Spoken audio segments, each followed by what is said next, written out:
Welcome, ladies and gents. Space Marine 2 has earned millions for Games Workshop. So this is like a positive, good video, I guess, but also like a cautionary tale as well, because, you know, when a company earns a significant amount of money from a product, an IP, they're going to then begin to farm it out, which does look like that's their intention. We know that they've already kind of begun doing that anyway.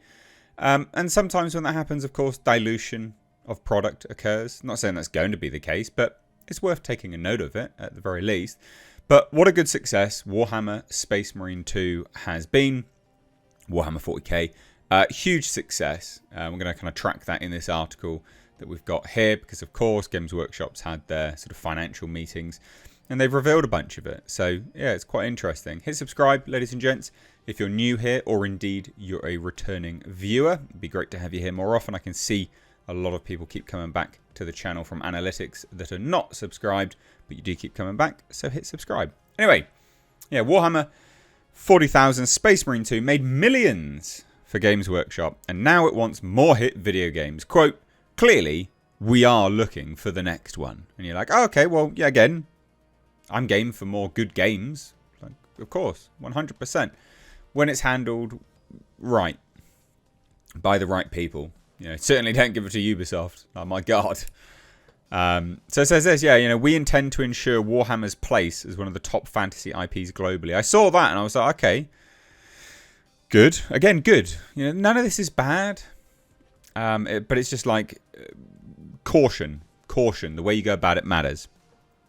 So as it says here in this PC Gamer article, Warhammer video games have been pretty hit and miss over the years. Yeah, they absolutely have, to put mildly. But Saber Interactive's Space Marine 2 was firmly on the hit side of the fence last year, reaching a player count of 4.5 million a month after launch, and drawing more interest to the world's most grimdark sci-fi setting than ever. Unsurprisingly, Games Workshop's quite happy with that result and pretty keen to see it happen again. So they had their half-yearly report, okay, and that reveals an enormous rise in revenue from specifically licensing, and that's in 23-24 financial year, and it goes from 12.1 million to 30.1 million. Huge. Just from licensing. That's massive. For a company like Games Workshop, that's huge. And it says this, with, quote, the increase being mainly from Warhammer 40,000 Space Marine 2. That is a direct quote. Even with the core business, miniatures, rulebooks, etc. continuing to boom, that makes licensing over 10% of the money the company earned in that period, largely off the back of one big success. The report also suggests that the resulting excitement has led to, quote, more people coming into our Warhammer stores. Great. It's brilliant. Over 10%. That's madness. That is absolute madness.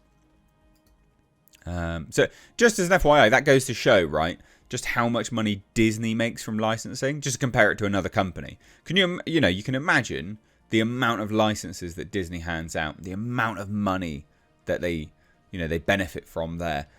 If Games Workshop is taking, 30.1 million, over 10% of their earnings just from licensing, can you imagine what Disney does? It's mental. Anyway, says this, of course you get a boost like that and you're going to want more. Quote, we recognise the successes like these for Warhammer are not a given in the world of video games, the report concludes, but adds that, quote, clearly we're looking for the next one.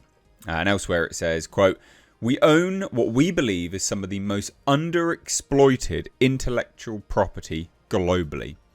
And they also lay out a plan to expand Warhammer's reach going forward with film and TV via its deal with Amazon. So just confirming that that is definitely going ahead, which I've done a video on, and sort of said that the naysayers were wrong and people were completely wrong when they were saying that. So that's good. And it says, and a continued focus on video games, quote, we intend to ensure Warhammer's place is one of the top fantasy IPs globally. So it's cool. And it says this, how realistic is that confidence? PC Gamers say they're a little on the fence. I don't know whether I agree with that. And they say they're still enjoying a dedicated fan base over 40 years since the series began and think, quote, surely these could be more popular. I do think as well that there's a big audience out there of Warhammer fans who love the settings but don't want to collect miniatures and play the games.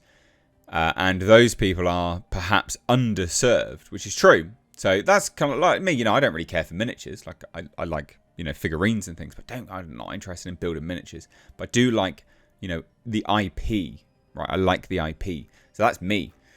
So yeah, it's quite interesting, to be honest. I mean, that is largely it. There's some. This is more just then it goes into like an opinion piece that PC Gamer have, which we'll read some of it because it's not horrendous, but it's also interesting.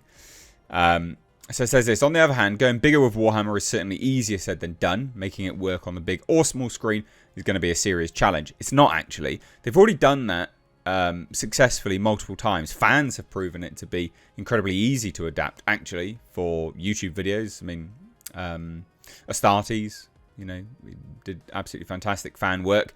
And then they recently had I can't remember who, the video game series where they just, you know, had sort of anthologies in the world of video games. I can't remember what it's bloody called now.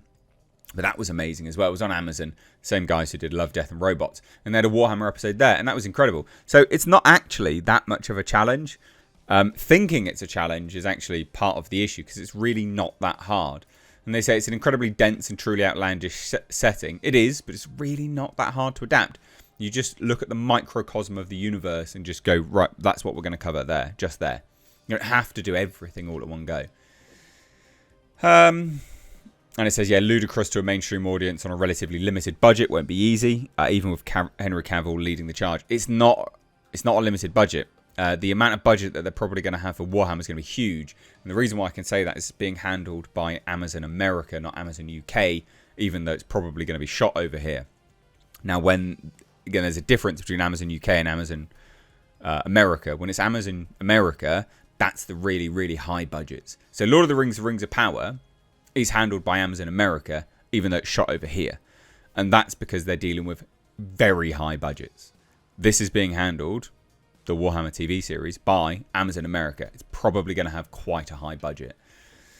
And also they can bring down some of their budget, by the way. Amazon literally just brought huge studio spaces in the UK. Massive, massive studio space. So they can bring down their own budget and they'll be dealing with 25.5% production budget reimbursal from the UK government. So again, yeah, they'll be fine, to be honest. More success in video games is perhaps a less daunting goal, but comes with the baggage of a long history of pretty bad adaptations. But we know that Saber Interactive is going to make more anyway. You know, they're happy to make more. They want to make more. And Saber Interactive has kind of made like a clear-cut, decisive statement of no, woke doesn't involve, you know, it's not, shouldn't be involved in video games, which is fantastic. It's what everyone wants to hear. So there you go. I don't have much else to say, to be honest. It was just this video on this. Warhammer 40K has made millions for Games Workshop. It's a huge success. We will be getting more stuff. Cautionary tale, though. Don't dilute the product. But hopefully they're not. It doesn't sound like they're going to. So this is a positive video. I know people go, you do like anything? Yeah, obviously. This is good. This is good news. So let me know your thoughts down below. Take care. Bye-bye now.